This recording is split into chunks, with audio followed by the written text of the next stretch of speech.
offering. In the name of the Father, of the Son, of the Holy Spirit. Amen. Amen. Come, Holy Spirit, fill the hearts of thy faithful, and enkindle in them the fire of your divine love. Send forth thy Spirit, and you shall be created, and thou shalt renew the face of the earth. O God, who by the light of the Holy Spirit did instruct the hearts of the faithful, grant us by the same Holy Spirit what is truly right and just, and always to rejoice in his consolation through Christ our Lord. Amen. Amen. Amen. From the Holy Gospel according to Saint Luke. Glory to you, O Lord. The mother of Jesus and his brothers came to him but were unable to join him because of the crowd. He was told, "Your mother and your brothers are standing outside and they wish to see you." He said to them in reply, "My mother and my brothers are those who hear the word of God and act on it." The Gospel of the Lord.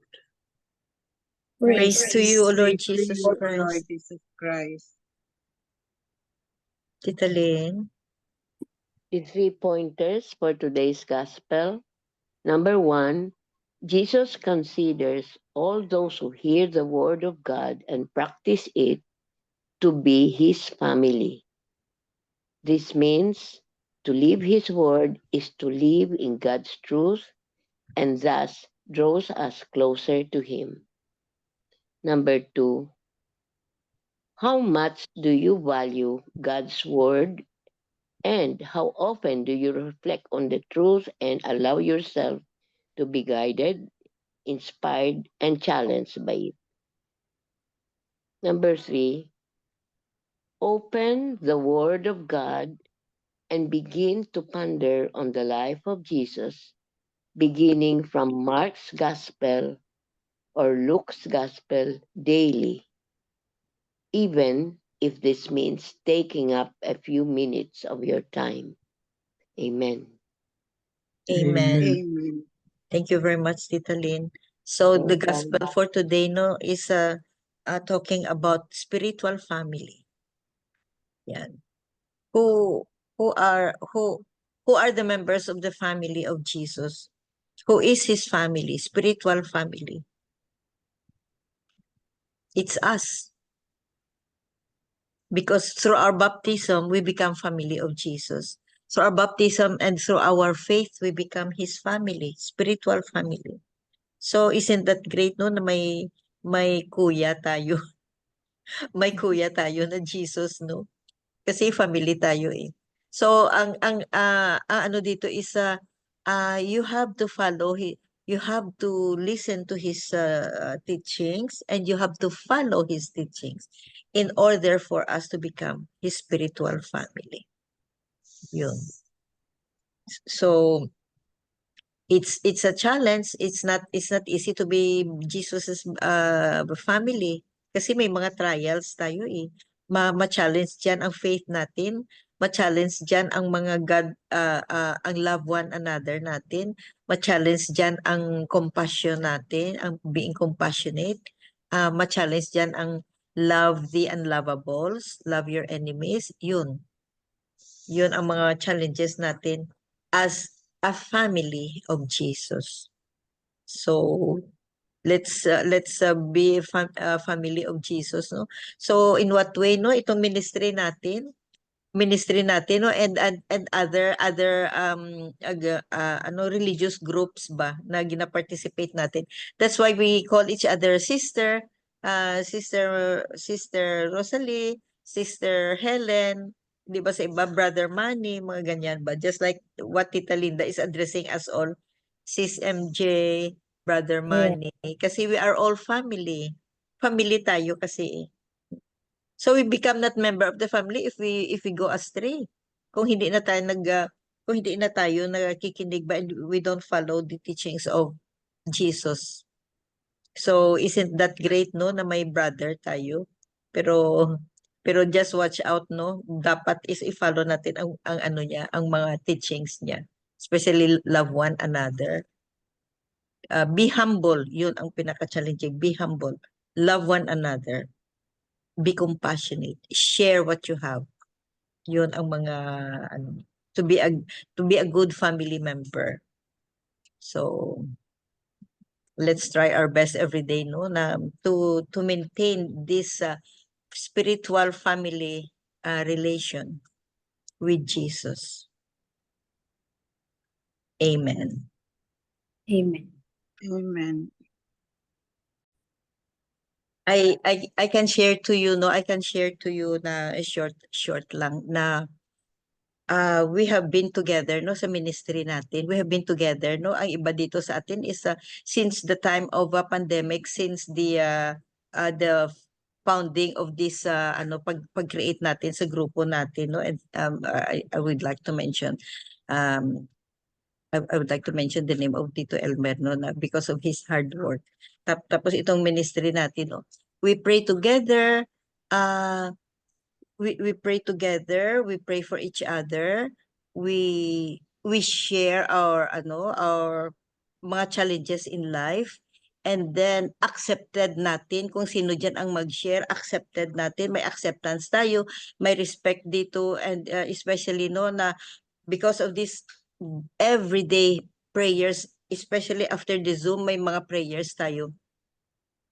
So, I don't know if same feeling as we feel, no, na first time ako na umuwi sa Iloilo ng 2022, and the first time I saw and I met itong mga prayer warriors na I haven't met before in person, no, online lang. And then this old friends, just like Miga Bileno, the last time I saw her was 1968 pa, during the high school graduation. Tapos Tita Flor, I met Tita Flor and became her friend, no. Nag-friends kami nung first year residency ako sa St. Mary's Hospital, and Tita Flor was the medical assistant of Dr. Coquino. And then when I saw this group of people, no, na prayer warriors for the first time, as if ang feeling ko is BFF forever. Yung parang old friend mo na, parang family mo na, just like Tita Helen. That was the first time I met Tita Helen, eh. Tita Helen, tapos si Tita sino pa ba ang nandoon noon? Tita Helen, Tita Remy, yun ang mga first time ko. Tapos ang sa Cebu naman, the last time I saw Tita Bell, Tita Bell had, the last time I saw her was 1976, and then we met briefly pag reunion namin dito sa Las Vegas. Pero ang feeling ko ba na talagang very, very close na. I don't know if you feel the same. I don't know, Tita Helen, if you feel the same way sa akin. Kasi that was the first meeting natin, eh. Tapos Yes po. oo. Tapos first time na pagpunta ko ng Cebu, parang na-revive na, parang very, very close kayo kaagad. So that's what we call spiritual family. Spiritual family natin ba, na as if na magkilala tayo since many years, since childhood. Yun ang feeling ko. So that means na ang spiritual family, no, if you are prayerful, like we follow the same teachings, no, we listen to the same teachings of Jesus, we follow the same teachings, no, we follow his Jesus teachings, no, and we live with it. Ang bond natin is iba. Ang being a spiritual family, iba ang bonding natin. Kung minsan nga closer, stronger ang bonding natin than the biological family. Kung minsan. Kaya very, very nice feeling. So that's the spiritual family we are talking about. Parang nag-iisa ang puso ninyo, nag-iisa ang damdamin ninyo, mga ganyan ba? Kaya beautiful feeling talaga itong spiritual family. So, and I thank our Lord, no, for this ministry natin and for, for prayer warriors and soldiers of Mary. Na-present natin na-present natin ang self natin ba na here I am, I have these flaws, so accept, take me or leave me, but we accept everybody. We accept everybody, no, and we understand everybody's personality, no, individual, each is unique. Oo, individual differences, tapos each is unique talaga. And without pretense ba? Without pretense. Wala nang pretend diyan, wala na. Lahat tayo is na. Pareho tayo lahat eh. Equal footing. Oo. Tapos the first time na met I met Tita Linda again, no. The last time was even before 1976 kasi after ng second year namin, Tita Lynn, parang hindi na tayo nagkita, no? Tapos sa Iloilo, hindi naman tayo nagkita. Hindi.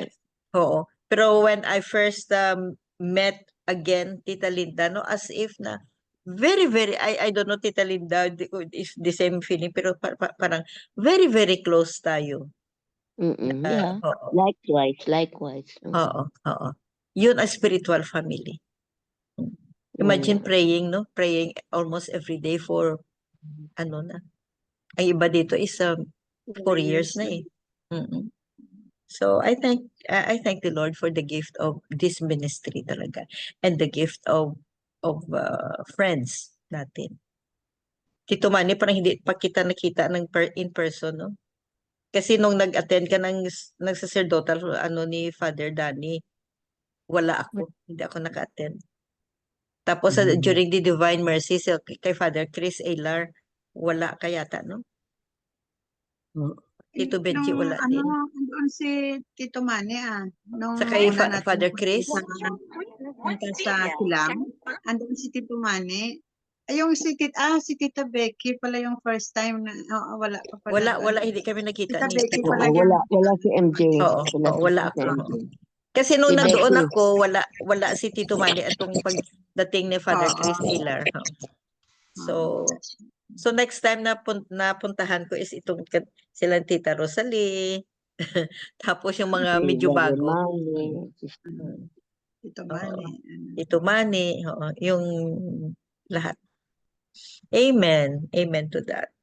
Amen. Ako si Tita Bilin. Please go ahead, Tita Flor. Nang first time nakita ko si Tita Bilin, parang matagal na kami nga pamilya. Di ba, Tita Bilin? Naging ko sa'yo sa isa. Tapos, tumani. Doon pa lang tayo muna Matagal nagkita. ko na sa kilala. Oo. Sa Iba sasakyan. talaga, iba. Iba, Tapos no? Oo. Yeah, parang matagal na tayo magkaibigan Yan. lang. Oo. Ako sa bahay ni Tita Linda, parang matagal na kami magkilala. Parang at home ako sa bahay niya. Oo. Yun ang Hindi. tinatawag. Yun ang Kahit- spiritual Kahit family. nag-almusal ako ulit kasi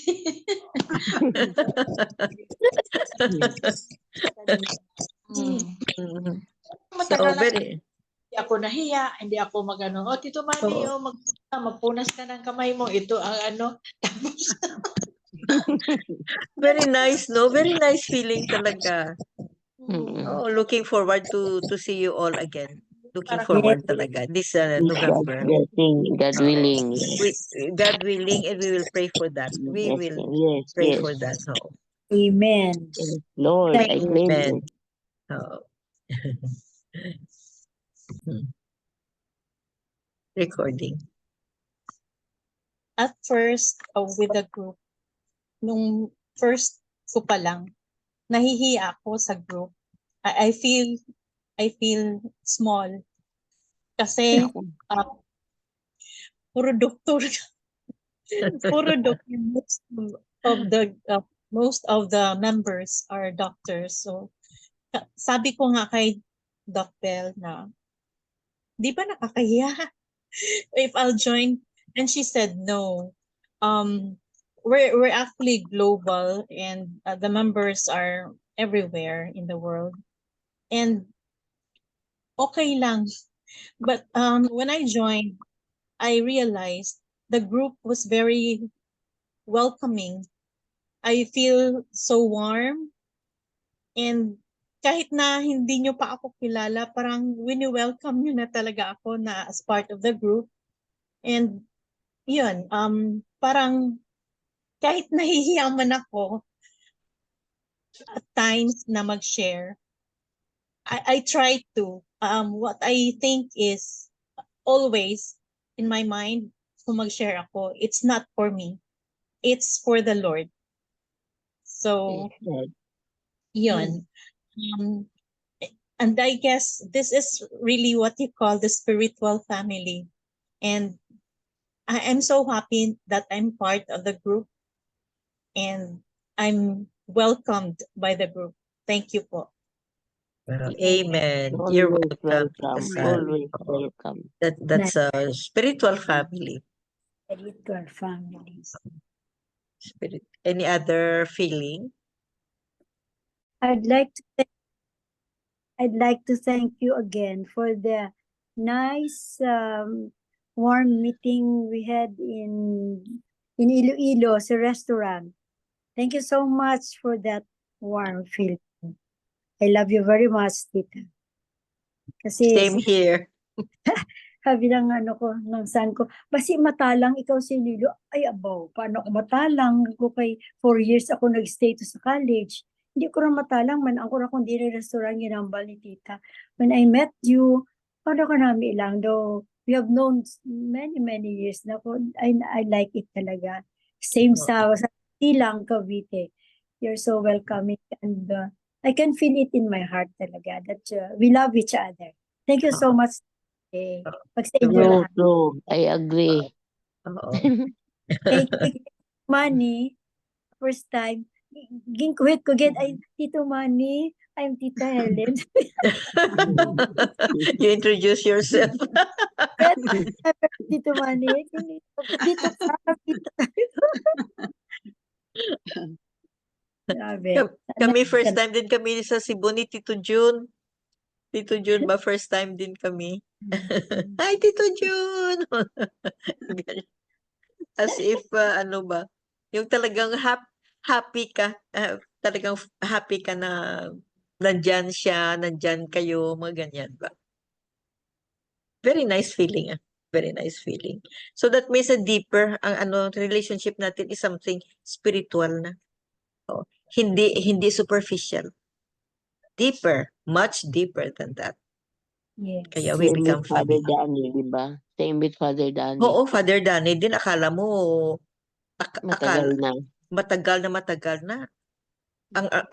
Akala ang feeling ko is parang younger brother ko siya na matagal na. Maganyan ba? Very nice. Very nice talaga. Very nice feeling. Pati na si Father Santos. When I first met him, no, oh, Father Santos.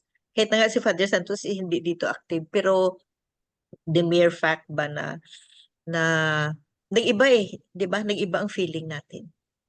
Iba. Nag-iba. Nagiging friendly tayo, nagiging open, nagiging I don't know how to call that. Really, I really cannot describe the feeling. Awesome feeling. Oo, wonderful feeling. Yes. Very spiritual talaga. Spiritual family.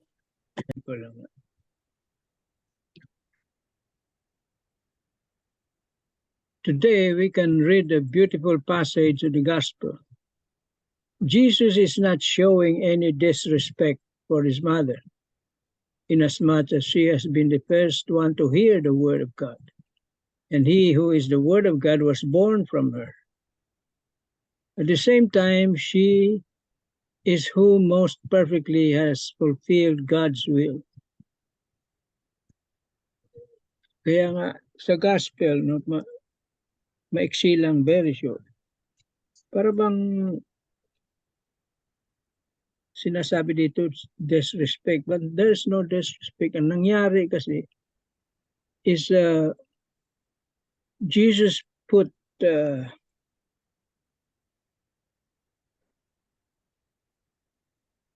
his disciples, no? Mga tagasunod niya, to the level of his mother, no?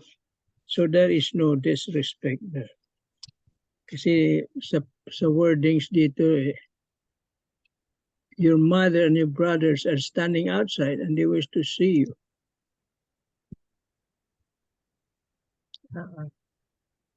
At the same time, behold, I am the handmaid of the Lord. Yun nga sabi ni Mary. Be it done to me according to your word. This was her answer to the angel of the Annunciation. Jesus also tells us what we need to do to be like his family. Those who hear. And to hear him, we must get close to him. Siyempre, para madinig mo. No? As his own relatives did when they went where he was, but could not get to him because of the crowd. But then they tried to get closer. And while getting closer to the Word of God, it might be convenient for us to ask ourselves if we fight and try to overcome the obstacles we keep finding on the way. Do I devote every day a few minutes to reading, listening to or mulling over the Holy Scriptures? St. Thomas Aquinas reminds us we must continuously meditate the Word of God. This meditation is a powerful help in our fight against sin. And finally, to abide by the Word, it is not enough to hear the Word. We must put it into action if we want to become God's relatives. We must put into practice what we are told. This is why it would perhaps be good to ask ourselves whether we only behave obediently when what we are asked just suits us well or is rather easy to do, or even the contrary, when it means giving up our comfort, our own prestige, our material things, or whatever leisure time we may have at our disposal. We use to place the word between parentheses until some better time may come. Let us pray to the Virgin Mary that as she did once, we may hear and abide by the word of God, so that we shall thus be able to follow the path leading to eternal happiness. Amen. Amen. Amen. So the message ng gospel, very simple.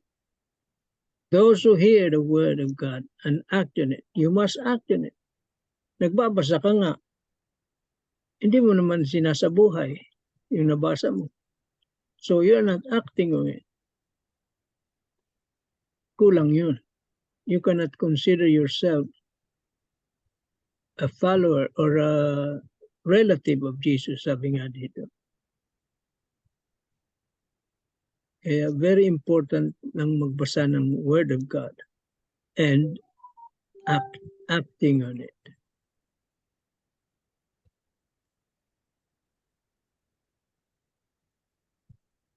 Amen. Amen. Amen. Thank you very much, Tito Mans. So, any other piece of your thought before we end this gospel and reflection for today? Beautiful message, no? Spiritual family. Imagine, no, relative tayo ni Jesus. Imagine. So, let's all behave. Yeah. Let's all behave. So, anyway, I think that's it, no? So, for the closing prayer, Tita Flor, please unmute yourself. Please unmute. Sandali lang po. Sandali. Okay na, tita. Please go ahead. Okay. Dear Lord, we come before you with rejoicing hearts to ask forgiveness for our sin. Thank you for sending Christ to die upon the cross. giving us access to you. In Jesus' name, amen. Amen. Amen. Amen. And all together, please, glory be to the Glory Father, be to the the Son, Father, to The Son and the to the Spirit, Holy the Holy Spirit. as Spirit. it was in the As it It beginning, was in the was beginning, is now, ever and is shall now, be, first world shall be. without without end. Without Amen. Amen. in Amen. the name of the Father, the Son, and the Holy Father, Spirit. and the Son, Son, and Holy the Holy Spirit. only Thank you all. Thank you, family. Spirit. Amen. Thank Thank you. you for sharing. Everyone. And Thank you, everybody. Bye-bye. love Bye-bye. you. Love you. all